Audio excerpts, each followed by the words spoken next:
So we're at the last session of the afternoon.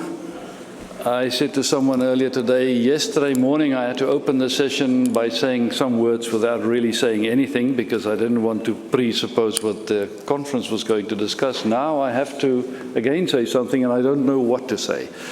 Because it was, in my view, a very, very rich discussion we had. And this part of the debate really is a new invention we're trying, is to say, well, can we learn something by having the moderators giving their view of the sessions that they had moderated? And are there possible some distillation that we can do in terms of thoughts and ideas going forward? I must ask apology for Michel van Huy, who moderated one session today. He cannot be here this afternoon, and also to Sue Young Kim that moderated the finance section yesterday. She cannot join us. I also promise I will not try and make this longer than is needed.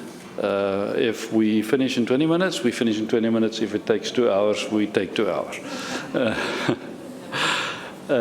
And also, finally, at any stage throughout this discussion, please, if you have a question, put up your hand and let's take your questions and bring it into the discussion.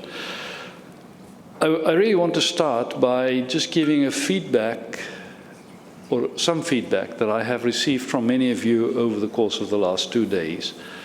Quite a large number of you came to me and mentioned that you found the context and the level of the discussion very, very attractive, very detailed. Many of you mentioned that there's a sense of a new focus in the room. For those of you that were here last year, many mentioned this year is a lot more focused about what to do, what are the things that we should focus on in the medium and short term, rather than stating a general wish list of what we want to do.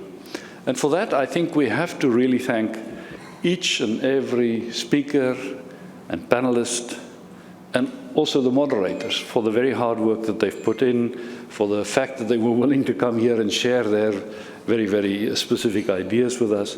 I think I must put my own comment with the side of those of you that mentioned this to me. I think it was really a very good set of discussions this far.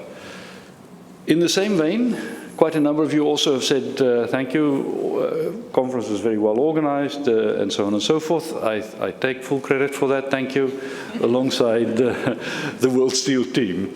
If we are going to have these discussions, we have to do it in a good spirit, in a sensible way, and as comfortable as it can be. Thank you for those comments as well. I really appreciate this. So let's then move to the various distilled thoughts we can get from the various panel discussions. And I'm going to kick off. Also, yesterday morning you had, I think, a very interesting discussion with the association heads, which gave us a little bit of a view of what happens in other parts of the world as well. And it's very important because the fact that we have this here in Europe, by design, we decided initially, I must just mention this to all, a year ago when we started thinking about this, we said we should, in reality, try and keep this always relatively close to the Brussels environment, for one simple reason, and that is that the Brussels, or the European Union, we thought at that stage, is going to play, to some degree, a signaling role in environmental-based legislation. As we are now seeing with CBAM, they've done something, and the rest of the world begins to consider how this should happen. And therefore, we felt this is a typical discussion we should be having close to this, let's say, regulatory group based in Brussels, because that could help us also to have some influence in the way that they would think about our industry. So when we started discussing yesterday the various issues, you had the very unfortunate question, or maybe a fortunate question, about defining green steel. And I say this advisedly to Matthew. I'm not using the word green in any specific way here. And you answered that for worldsteel, this is not about developing a definition for the industry. And actually, we then had in 2 subsequent sessions, very strong views that it is not the task or the focus that we should be defining a definition. That should be left to the customers and to final users of steel, because they have their own views of what are the markets that they want to utilize, and therefore they can develop their own definitions. But what has come out of that same discussion was this notion of a need for a harmonized approach in how we measure emissions, and somehow finding a harmonized approach within the world steel community, not the world steel community. And I know that you and Claire are working on, with your various committees on these issues. Could you give us some background, just for everybody in the room? Where does it come from? What are we anticipating? How do you see the future on that story? Yeah, sure. Well, can you not hear me? No? Yes? They say in the back? Okay, maybe you can turn up this one.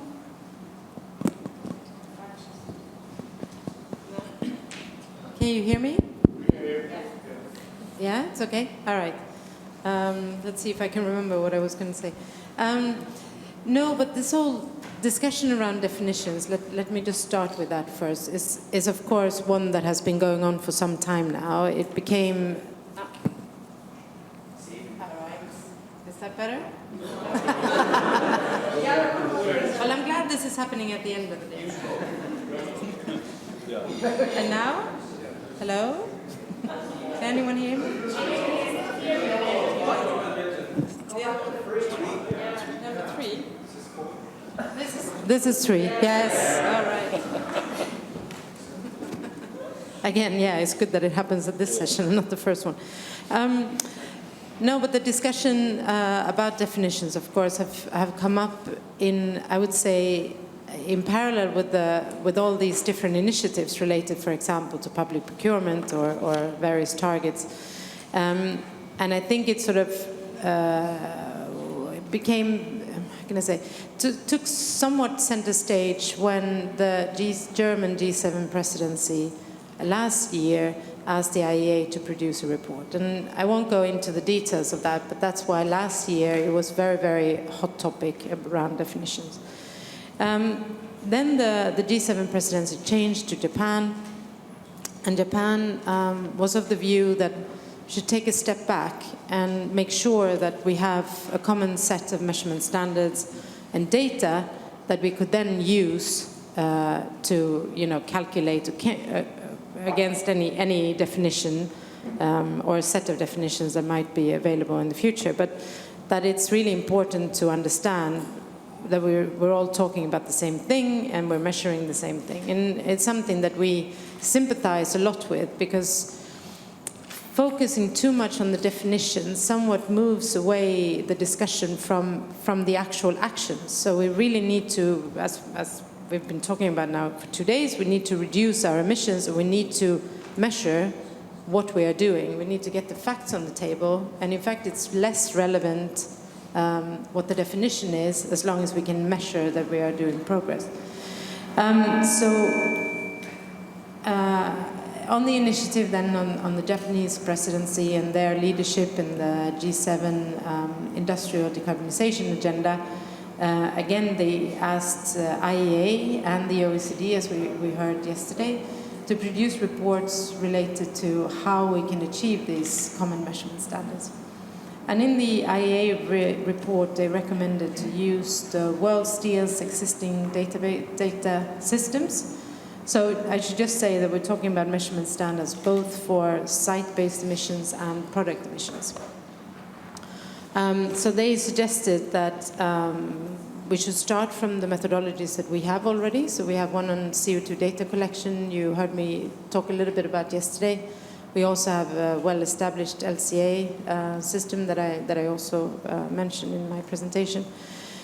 These two have both then led to the formulation of 2 ISO standards. So there's the ISO 14404 series, which is sort of based on our CO2 data collection methodology, but through the process, of course, changed a little bit. And there is an ISO standard 1, 2, 1,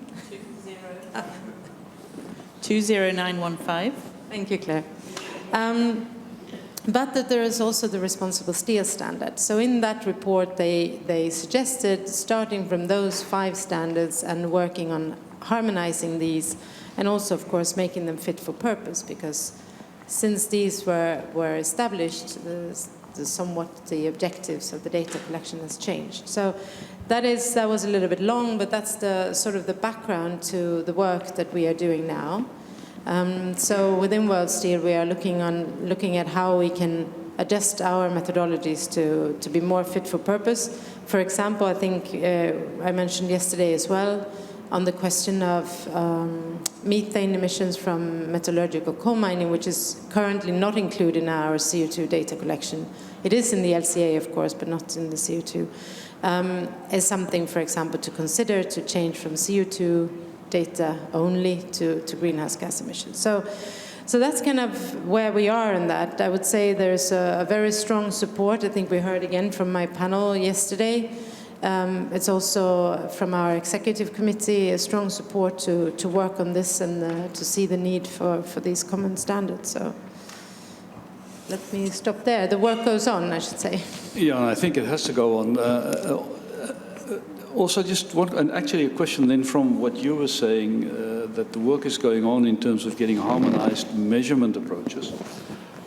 One of the key questions that came out of that was, how do we then use this possibly as a basis for a chain of custody kind of evaluation of the data from a site basis to a product basis, eventually to other definitions. And this came up, Claire, in your discussion where you spoke about harmonization requests that we've already had in terms of this broader discussion around mass balance approaches, chain of custody and so on. Won't you just, I know you quickly answered some of that, but take an extra minute and just explain it a bit more in detail about what are we doing in terms of harmonizing these various, or trying to find a harmonized approach in this sector.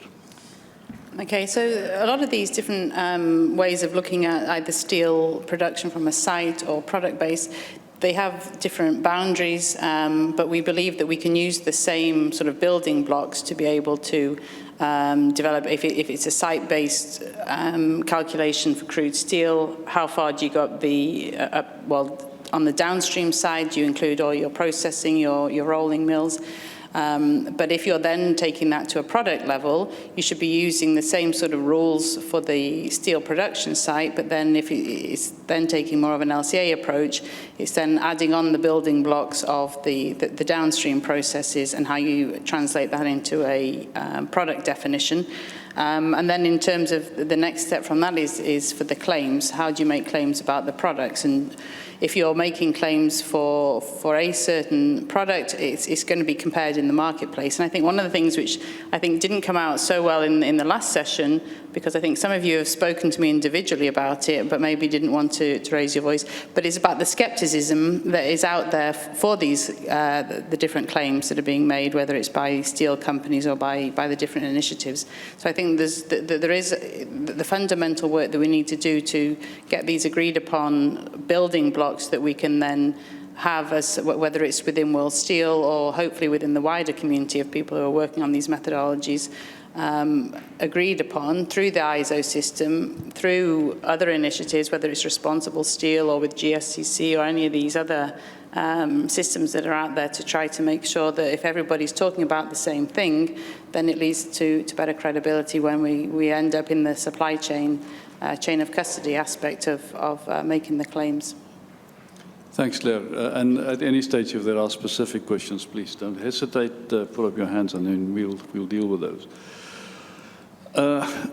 With Sue not here, I'm not going to make any comments around the finance session, other than just one thing. It's the first time I was actually reminded of a word, and the finance group used it 2 or 3 times, where they made the point that the finance sector is agnostic towards technology. And I interpreted this as they have no favoritism, one technology or the other. The only thing they look for is whether the figures on finance will work out in terms of investment. So if we as an industry want to invest, we need to make sure that we have a good enough return in order to get access to the finance. So that's, I think, a very good word to use in the future. We are agnostic towards technology routes, also in worldsteel. Both routes, in fact, all three routes that we are using currently are very acceptable to us, and we don't have any favorites one way or the other. But that leads me to the discussion that took place in the raw materials side, and to some degree also in the technology discussion this morning, or the energy discussion this morning. And I'm going to come from the energy discussion back to the raw material side. Rizwan, this morning you had now the energy experts in your panel. And if I summarize it just in a different way, if I say, well, we need ballpark 20 gigajoules of energy to produce a ton of steel, based on current practices. There are essentially three routes of energy. The one that we use currently, or the two that we use currently, is either a fossil-based route, or it is an electricity route. And the one that we're all investigating for the moment is something to do with hydrogen. Now, in your energy discussion, I did not get a great level of comfort that we are going to have the electricity resources available in the foreseeable future to be able, as a steel industry, to go completely onto the electricity route. Neither did I get the comfort that there will be sufficient electricity available to generate the levels of hydrogen that we need to require. And then that leaves aside the point that Paul made yesterday, that the way he looks at it, we are not going to generate sufficient hydrogen at low enough prices to make hydrogen an energy source. So if I go through this analysis, then it tells me in the foreseeable future, we're pretty much stuck with the existing technology routes. Would you agree with that, or am I missing something? Well, it is really right now looking into a crystal ball. We don't know what the future entails. There are different actors in all that decarbonization effort, and they are all progressing at their own pace and with their own pressure that they feel from the society, from at large. So the steel industry, for example, it is doing its efforts, and then we can do what we can in-house, trying to develop and perfect those technologies which will be using all sorts of different types of energies, be it coming from the renewable side, or be using biomass, or even if we are forced at different parts of the world that, yeah, we don't have access to any green energy, that we can maybe utilize any other sources like carbon capture and storage. So when that time comes there, and this is a very, very emergent type of phenomena, where there are different actors coming from all different sides. So when that all plays out, we might end up with a situation, coming back to your point there, we might have a situation, certainly, where there is certain amount of green energy available, but it is so much in demand from all different sectors.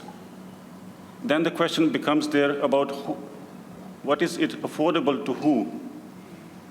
So the demand will determine the affordability. Can we afford it? So that always comes back to that point that was raised even yesterday as well. Is it 5? Is it 25? Is it $30 a ton?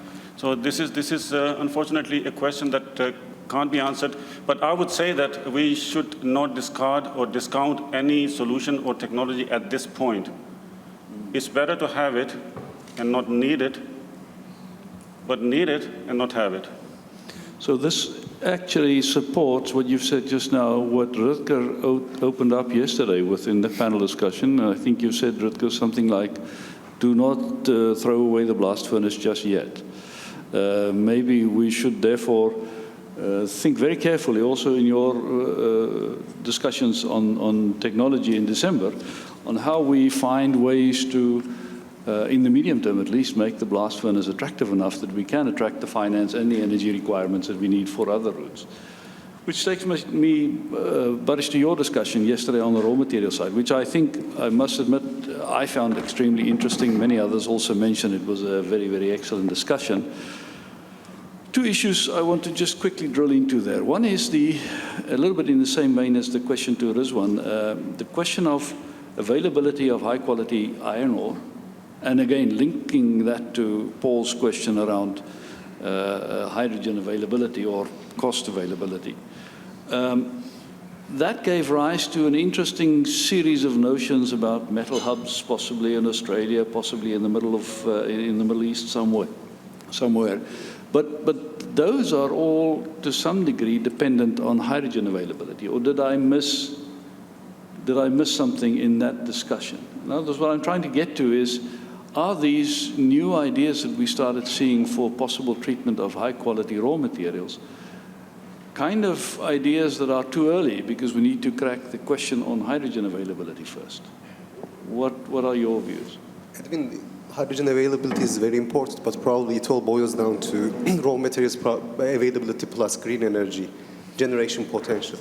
So as the steel industry or steel-making structure changes and eventually reaches a dramatically different state than what we have now, probably the whole steel value chain is going to show a similar change in structure, including the iron ore supply. And one potential change we might expect to see is that some major iron ore miners moving downstream, because what we see in Australia, in Brazil, they have iron ore resources, plus they show a very big potential for green energy generation capacity, which can be used to generate hydrogen, and that in turn can be used to reduce their iron ore reserves, and they could supply significant amounts of green iron to the rest of the world. Australia, Brazil, Middle East with natural gas availability, and also, again, big green energy generation potential shows such conducive characteristics. So this is what we might expect to see.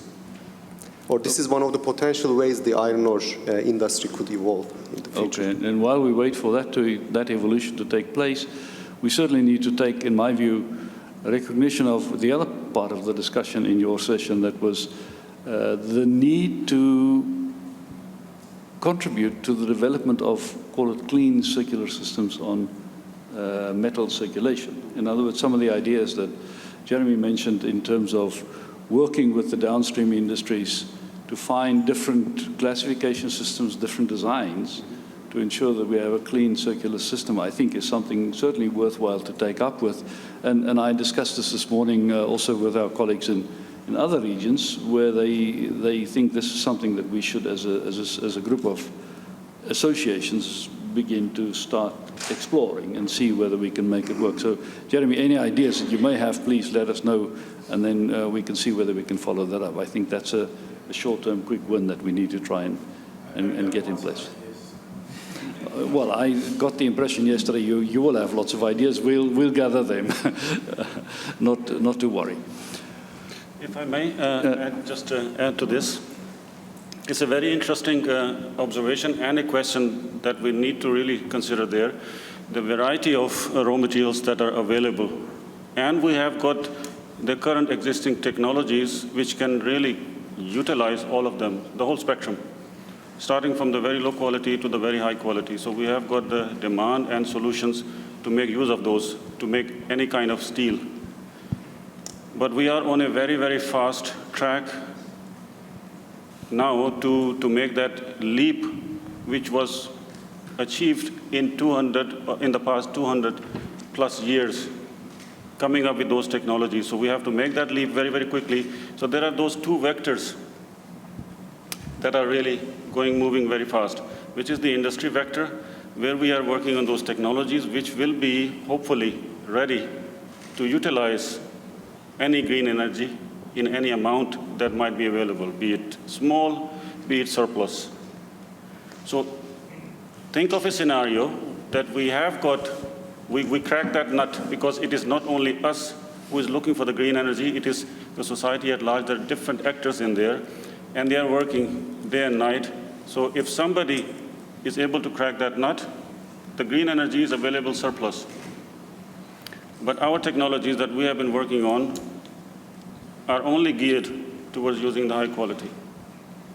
So that means that, yeah, we have a solution there, which is for only a small portion of the vast array of the raw materials available. So we need to have those raw materials also as the target for the development of those technologies. So I think right now, the vector that the industry is on, it is very, very advanced. Probably the hydrogen is lagging a bit behind, but it might overshoot us at some point in the future. What you're saying, therefore, is actually there's a lot of positives to take in the sense that these other sectors that are, in a way, supporting sectors to what the steel industry will do eventually, are on a development path. We've seen sufficient evidence of that. Yes, maybe we have questions whether they are going to have sufficient energy available when we do require it. But on the way there, there's a heck of a lot of stuff that we need to do to be able to get our own house in order so that we are able to use the energy when it becomes available in the quantities that we require. I think that's quite a positive way of thinking about it. And that actually reminds me, it came out of one of these sessions, I'm not sure whether it was in Rizwan's, your session, or in Baris' session, this notion that someone said, the habit in the steel industry is to try and solve everything ourselves, whereas actually we should begin to think about the fact that the world is changing, and we have partners on the way to finding a future world where there is sufficient decarbonized steel available for everybody. And in that process, we need to rely on the ingenuity of these partner industries, the energy industry being one, to solve some of our problems for us. And I think maybe that's a big new realization to me. We should also develop ways to keep in regular touch with these supporting industries that sits on all the sides of our industry. And there's transportation, energy, and finance is another one that we're talking about. Yes. So just I would like to narrate about India's story. Like we have planned to reach currently from 130 million tons to 300 million tons by 2030. So though we may not reach 300 million tons, but definitely it will be around 250, 260 million tons. But the way we are now talking about the technology, I think most of the industry players are going to embrace only BF, BOF technology because of the quality of iron ore that is available, because it's no more 67, 65%, even there is a struggle to get even 62% Fe. That is number one. Number two, the way the coal is available, so that's also a fuel which is available. Because of these reasons, it is going to be BF, BOF only. And third point is, even as such, even the coking coal is also India is importing. Even thermal coal India is importing. Last year, we imported almost 230 million tons. Though the production was close to 1 billion tons, still 230 million tons was imported. So that's where India is not in a position to import again high quality iron ore, even it is available in Brazil or somewhere. So given these circumstances, I think it is going to be BF, BF, most of the capacity enhancement that is going to happen for the primary steel makers. I'm not talking about the secondary steel makers. So given this, and also the way we are talking about green steel and green energy, how do we balance between the constraints which some of the countries like India, which is on a growing path, is facing, and also the ask from entire universe that we should move from the current technologies to green technologies and green steel. Would you like a comment from us, or anyone like to take a stab? I think I will bring in my colleagues in there. I think it is going to play quite an important role, the different stakeholders in that whole development there. Today we have had quite a few important points made, and that were that the requirements from the customers, because in an open and free market, it is actually the customers who are going to determine that whole development there. So if the customers are willing and to pay a certain price for that, so they might go elsewhere. So in an open international market, we should not discount or underestimate those very crucial factors there. So we can make an understanding and an assumption about a certain direction there, But if we were to bring in all those stakeholders into the equation, the situation might look very, very different there. So if any of you would like to add to that? Perhaps I could add, India has very deep know-how of electric steel making, direct reduction. And as the carbonization pressures increase, I would imagine these other steel making sectors to also show, strong growth and contribute to the capacity growth. So I think with time, as the carbonization pressures grow, the expectations or the evolution of the Indian steel making capacity might change, might evolve too. Yeah, this again brings me back to yesterday's point. Electric arc furnace is available, but the issue is power. It's a high power intensive industry. And second, India is producing almost 65 to 70% of power through thermal, and it's a fossil fuel. So somewhere there is a compromise. When I say that I'm moving from EAF route, from BF, but where does the power come from? Because today the population is so dense that you cannot afford to have green energy like solar energy and all that, because it's practically not feasible.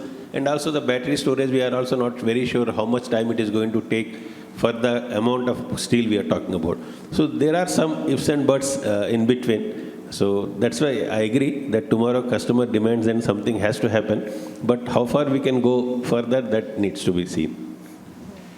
Also? I just wanted to add, we all know that, right? But we cannot stop developing the blast furnace, and finding solutions to that technology. So there are lots of research going on, for example, injection of hydrogen into the blast furnace, replacing the PCI, using scrap and so on. So I think it just emphasizes the need for all of those things to continue and not just sort of give up on that technology.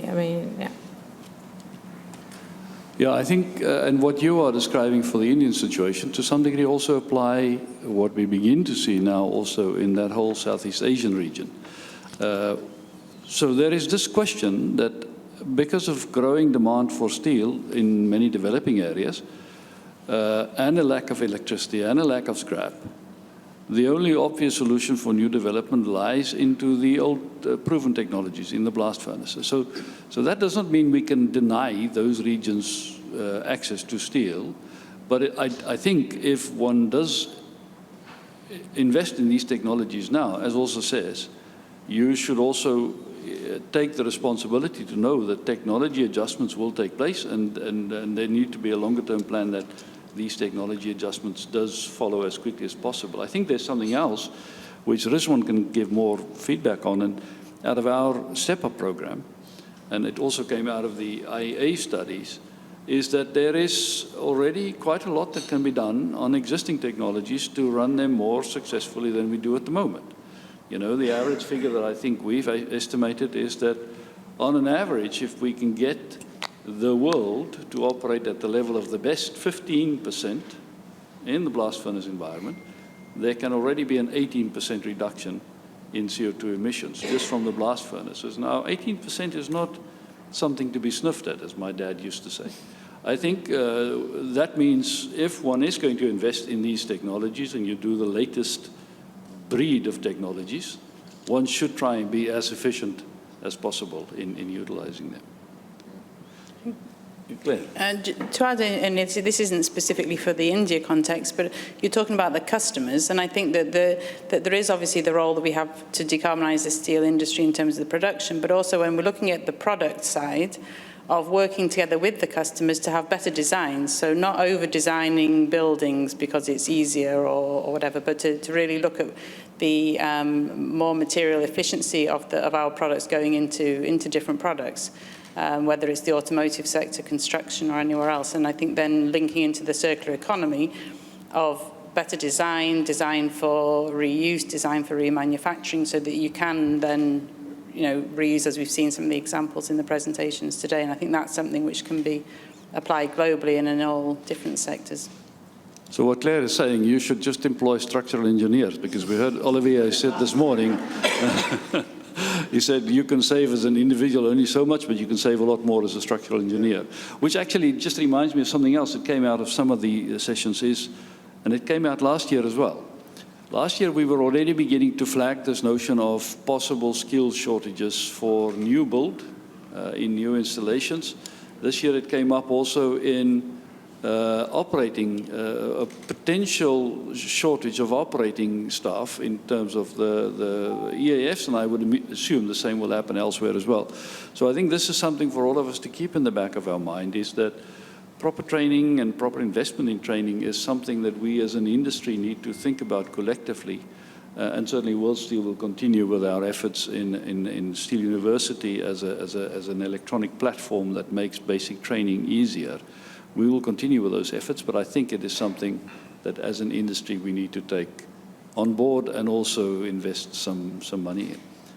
But as you were looking at some point, as if you wanted to say something. Actually, you partially touched what I wanted to add, Edwin. I mean, we have no other chance than becoming more efficient and more circular as the whole steel value chain. I mean, the whole steel value chain should gradually become more efficient and more circular, because it will take time to develop and deploy breakthrough technologies. Scrap availability is growing only gradually. And it seems there's a big potential. Our step-up program estimated the energy efficiency improvement potential at around 15%. But we heard from Rutger, Jeremy, and Paul that actually what they see is much higher, could be double that. Jeremy gave a very interesting example. 1% more dirt in scrap results in 40 kilograms or so more carbon dioxide emissions, and that can be prevented with very simple light investments in existing technology and with just better scrap management. And we just need to be much more efficient, not only in steel making, but in steel use too. Today we heard some very good examples from Olivier, the Stelligence products, the structural steel with high strength steel and so on. With recycling, that will need to be more efficient, and recycling should start preparing for the future challenges like increasing copper content in vehicles. And so on. So I think this is the most important thing to focus in the short term, circularity and efficiency. Any other comments before I go? Yes? Hi, I'm Julian. I work for Agora Industries, a climate think tank. Just because you mentioned several times just now that we need to be technology agnostic as much as possible, I was wondering if there were to be a kind of scientific consensus or consensus even in the industry that CCS on the blast furnace will only get you to maximum like 50-60% reduction, and so it is not compatible with climate neutrality in the long term, even if it could be work for marginal reductions in the meantime. At least from a climate perspective, would that change your view on this technology agnostic position? And at some point, would it not be better to push technologies that are clearly compatible with climate neutrality? Thinking also, for example, of the combination of the DRI with the VOF route, which would also address some of the issues of the low-grade iron ore that was just mentioned in the Indian context. Thank you. No, thank you. I think it's a very important point maybe to make also that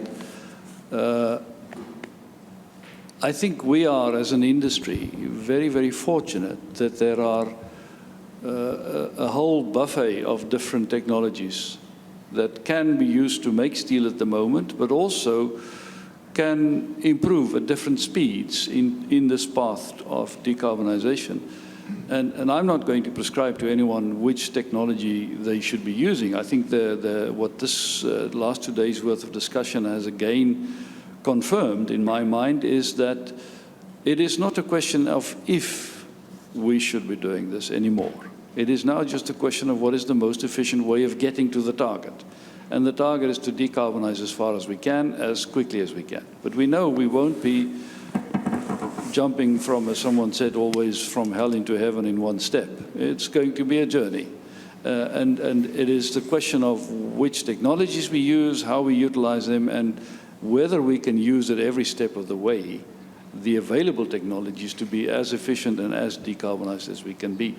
And therefore, I think we should be agnostic in that sense, that there's not a preferred technology this way or that way, other than if it brings us closer to the target. And then target and sorry, also, and then Barish, and I think someone there wanted to say something as well. I just wanted to comment that sometimes when we talk about technologies, it sounds like it's one or the other. But it doesn't have to be like that. It could be a combination of technologies as well. So I was mentioning before the blast furnace, you can inject hydrogen, for example. You can use waste plastic in there.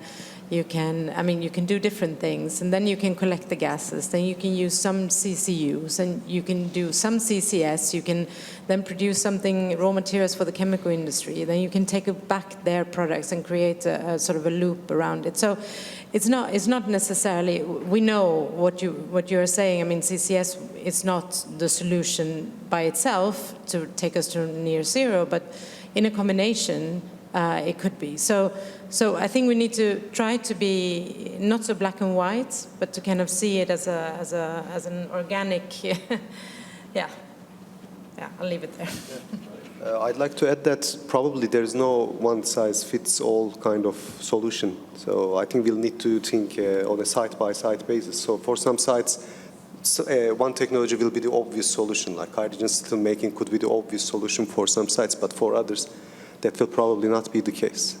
So, yeah. Maybe I can also add a few points. Tim Kleyer from the SMS Group, we are building plants like H2 Green Steel now, a fully 100% hydrogen-based plant. But we are also investing in developing blast furnace technology that will be in line eventually to a climate neutral pathway. So that is something we didn't demonstrate yet. So I avoid to put any claims out here. But so we have to do it together with our Indian partners here. But we hope that we can achieve that, and we can show that we will be able to convert blast furnaces into this future. And it should be always the claim that we develop and build technologies that are potentially transformable into this goal. Yes. If I may add my few pennies in there into that discussion. Sorry, it looks like that now you are the target of heckling here. It looks like, because you raised a very, very important point there, because I think it's a use of a certain technology is a function of what is there available there.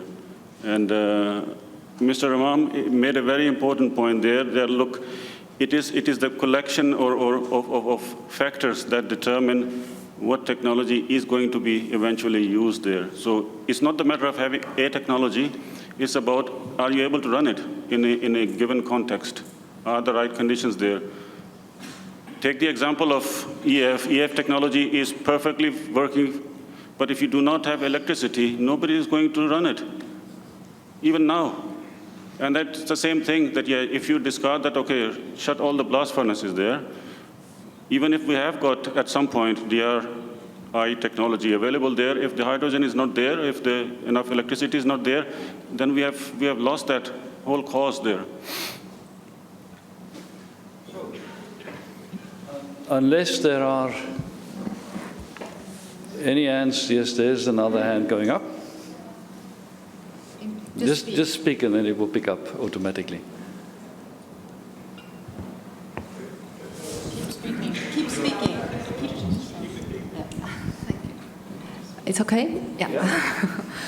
Okay, this is Leticia from the Laundry Green Technology. Maybe the company is not have the big relation with the metallurgy industry, but however, why I'm here is just because of that we strongly believe that the hydrogen and green electricity is the two elemental, so need to make a great contribution to the decarbonization in the steel or the metallurgy industry. So what we believe that the green electricity and green hydrogen could realize the long-term decarbonization for in the future, or even for the 2040, the net zero goal achievement. However, on the other hand, just approaching today's opportunity, I really hope to ask one question. It's about, it's a saying in the market that the green electricity and some hydrogen and ammonia, or ammonia could transport back to the hydrogen. So I don't know what the opinion of of yours regarding this technology road, because just like LONGi always make efforts on the LCOE, the leverage cost of the energy and the leverage price of the hydrogen, we strongly believe that only the cost is lower enough, it can be used at scale. So this is one thing so important to accelerate the whole process in the future. So, well, back to the topic regarding the ammonia. I don't know, could you share some more opinions regarding this technology route? Rizwan, Well, if I may. You've got the question. This is Yeah. what is the role of ammonia as an intermediate step almost on this process? So again, hydrogen is the energy carrier. And if you just take that analogy that you can use the electrical wires to just make the signal piggyback on it. So ammonia will be the carrier for hydrogen because it is so light that there is no way that you can transport it on the ships. Even if you try to liquefy it, it will require huge amounts of energy and it will be a floating bomb. So you use, I'm lost for the word. Ammonia. No, not ammonia. You use nitrogen. So you combine it with nitrogen as a carrier. So ammonia is the carrier of hydrogen. So when you have it at the destination, you just thermally decompose it at quite a reasonably low temperature. And then you have got nitrogen, which you can let out in the air, and you use hydrogen there. Yeah, exactly. So actually, we think or we strongly believe that the ammonia just is a temporary way to resolve the problem or the cost problem of the hydrogen storage or the hydrogen transportation, even the high cost production at scale at present. So maybe for the further or in the future, maybe if the cost could be lower enough to be used at scale, that's be the permanent way to do the decarbonization, right? Again, it's a very unknown situation there. The reason why ammonia is being talked about is that the energy where it is generated, I'm talking about the green energy now. Let's say that at very, very remote areas where you do not have the use for that energy, you want to transport it somewhere else. So you use ammonia as a carrier of that energy. And there is a whole supply chain that will need to be developed there. And do you need to make buffer stocks in between? That's again an unknown question there. So can you have an uninterrupted supply of ammonia? Then you don't need to have those buffer stocks at each and every stop there. So it's a very whole logistical question that will need to be answered there. But yes, the role of ammonia is increasingly becoming more popular in the discussions. And it is being investigated in quite a number of places. I'm not going to mention the names of the various companies doing it, but they are investigating the appropriate role for ammonia in their process. And a big part, as Rizwan said, is trying to make the transportation leg safer and easier to deal with going forward. Any other questions? Last time. Going. Good. Then I just want to, again, thank you all before I give the microphone to Åsa to close off. Thank you all. I think certainly from my perspective, I go away with the sense of optimism that I picked up over the last 2 days, that the industry is on its way, and we're beginning to grapple with very detailed questions at the moment, and that there is the sense of almost inevitable success. It will come. It will not come overnight, but it will come. And therefore, I think this discussion and the content and the information that we have received, I found to be quite useful. I very much appreciated the optimism that I found from all the participants in the room, and even those that are pleading for a longer life for existing technology. I think carry on and continue to plead for that, because I think there is a role for that as well. Our industry, what struck me is the fact that our industry is in the middle of a process of transition, but we're not alone. There are many industries working with us and going through similar transition procedures. They all have their plans. We have our plan, and it's a question, all of us in this room and others, to make sure that these plans are as aligned as possible so that we can get as smooth as possible a transition going forward. Again, I thank you for your presence here, for the willingness to travel long distances and to sit still and listen for 2 days. And with that, Åsa, I give back to you.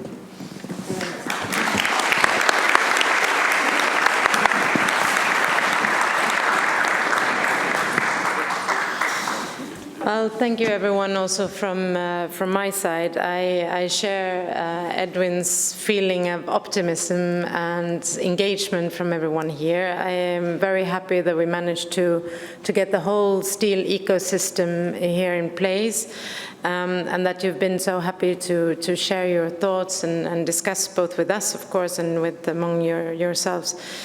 So just to close, a few things that I wanted to mention to you. One is that the app will continue to be live for a few weeks, so you can continue to get in touch with each other via the app. We'll also make announcements when we release the recordings of the different sessions, and you will be able to find the presentations and social media posts and all of these things, pictures as well, as we have our photographer with us these 2 days. Then I wanted to highlight a few upcoming events. So let's see, whoops, too fast. The first one that is coming up is that we're co-hosting a session at the IRENA Innovation Week. Our specific session is on the 26th of September.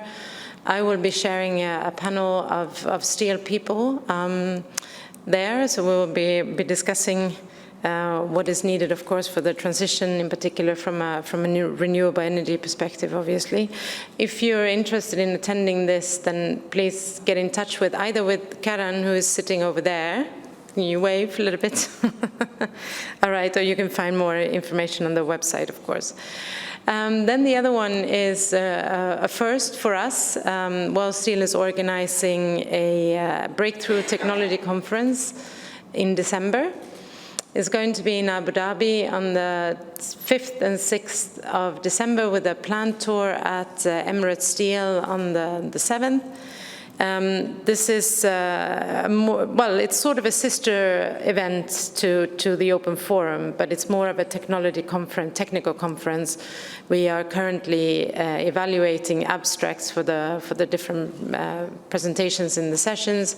So if you are interested in participating, either as a speaker or in the audience, then please contact us. Either my colleague Rizwan, you were on stage, but just to be sure, he's over there.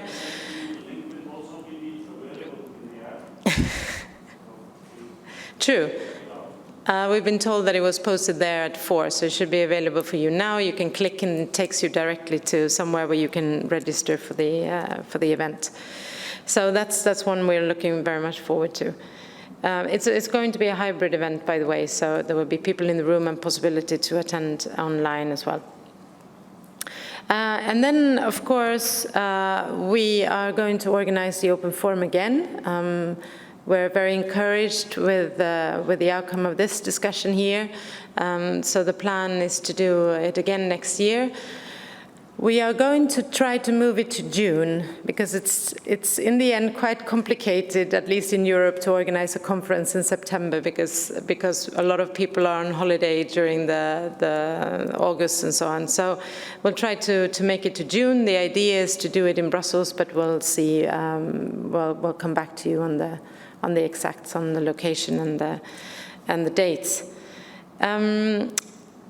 A final reminder, there are these questionnaires on your tables or on your chair, the satisfaction questionnaire. Please give us your comments, your views.